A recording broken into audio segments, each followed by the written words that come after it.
What's up, guys? Welcome to a little short. We don't have time to do a full review, but you can expect it. But we are getting ready to head out on the off-road field trip in Harlan, Kentucky. It's going to be 3 days of off-roading with multiple YouTube personalities, some great trail guides. So we're trying to get the Jeep packed up for the trip, and one of the things we were lacking was suitable first aid.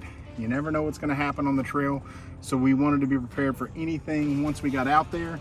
There was only one choice for us when it came to first aid. I don't know if you can zoom in and get that right there. North American Rescue. I've known about this company for a couple years now. They're out of South Carolina.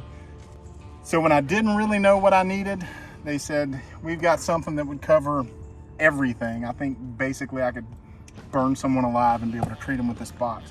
So I'm just gonna open it up real quick and just show you what we're looking at. First thing on the box, do not open with a sharp object. So let's get in there real quick with a knife and open that up super carefully and hope that I'm not messing up anything. So if the guys from North American Rescue are watching, I'm sorry. You did really good with your note. It's bright orange, I saw it first thing. So this thing is huge, but we wanted one quickly and we wanted one to cover everything. The cool thing about this company is they have so many different options out there. This is their big Class B trauma and first aid kit. I could use this in a factory. This is OSHA compliant. Comes in an amazing watertight case. I think it's watertight because I think that's a breather. But wow, these latches are amazing as well. But look at this.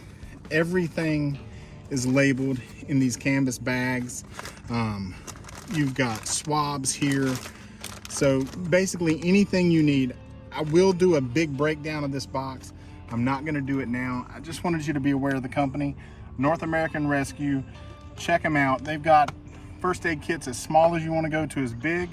And the owner of the company told me they're working on overlanding specific kits. So you're gonna see these kits that can go under molly panels and things like that. So check them out.